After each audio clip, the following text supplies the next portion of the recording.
5 football defending habits you need to develop. We're going to keep this pretty short, simple, sweet, and succinct, but that's coming up next.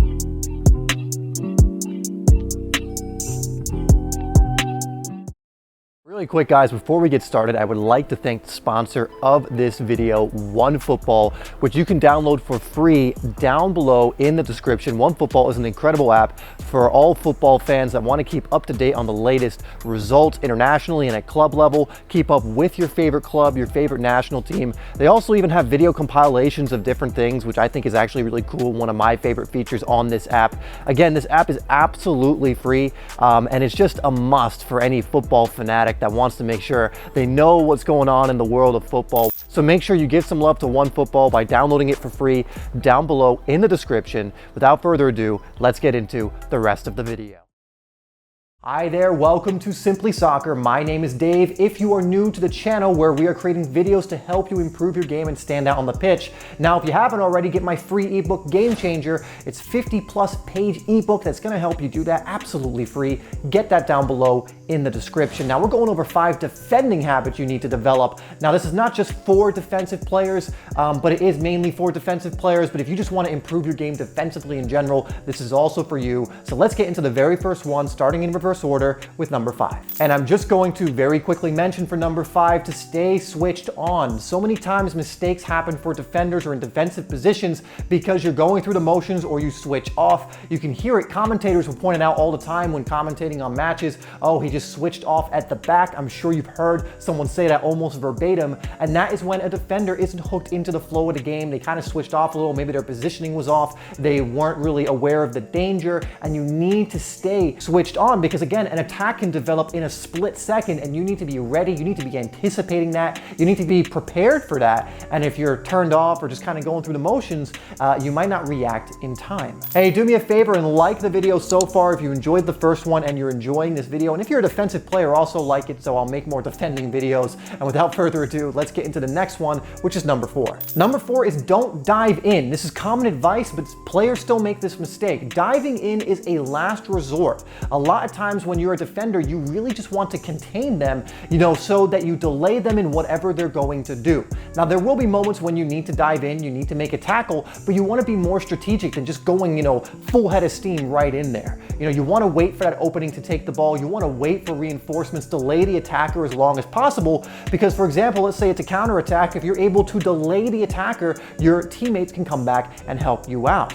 You can wait for them to make a mistake. You have the upper hand if you don't dive in. Again, diving in is a last resort when you know you're going to win the ball or you just have no other choice, but that's about it.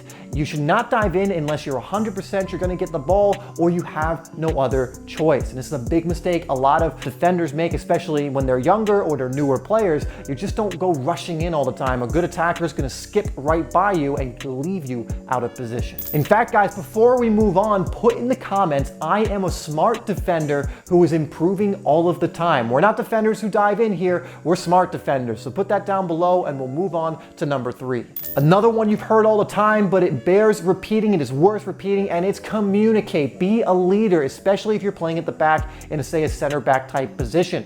You can see the whole field. You need to be telling your teammates what's going on, where they need to be. Oh, that space needs to be occupied. Tell your midfielder to take up that space if that's where they need to be.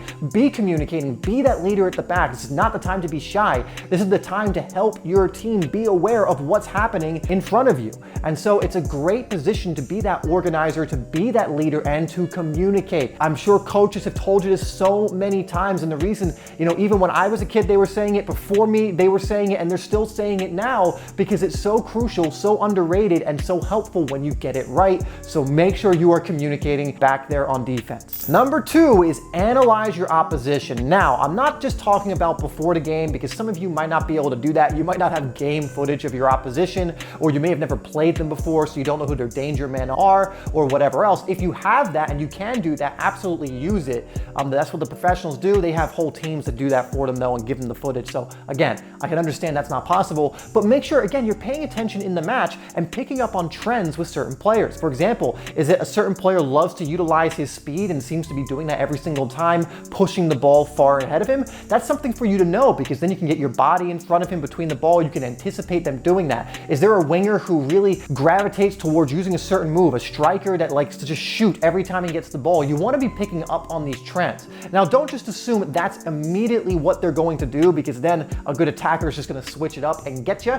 But you want to be picking up on what is it they seem to be doing automatically. What is it they do almost reflexively? And this is just going to help give you an edge. And this is why you need to be switched on. You need to be looking for these patterns, these trends, you know, so that you're just giving yourself that best chance to defend that player effectively and really make it so they can't do any damage. And number one is one of the most important, and it's keep your calm and keep your composure. A nervous defender, a not so confident defender, is a striker's, a goal scorer's, an attacking player's dream, because they will run at you, they will put you under pressure, they will target you, they will say, this person is nervous, I'm going to keep attacking them. There's a reason, you know, for example, in the professional game, if a player is making their debut or a player has to come in for an injured player like a youngster from the academy, a lot of times the opposition will target that player, put the ball on that side, because they know they may be more nervous, they're more inexperienced and therefore nervous, so they will try and attack from that side. Don't be that player. Work on being calm, work on being composed. You know, again,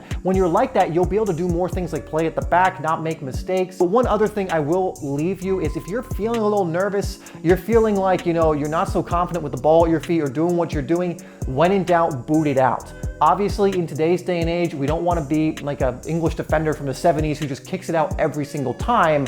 But again, that is a lot of times you will have to do that, just clear it out. So when in doubt, boot it out or kick it out is a great mantra to have in those situations. But work on your composure, work on your calmness, because it will be an incredible asset as a defender. And the best defenders, their calmness personified, which just means they embody it. They are calm all like throughout the game, like a Van Dijk. Doesn't seem to get nervous, does he? He just knows how good he is. He knows he can do what he's going to do. He doesn't allow himself to get nervous, and he plays from that place. Anyway, guys, that's going to do it. Those are 5 defending habits you need to develop. Hopefully that's been helpful for you. Please, again, put the like button if you enjoyed this. Put the comment down below that I told you to put down there, and I will see you in the next one.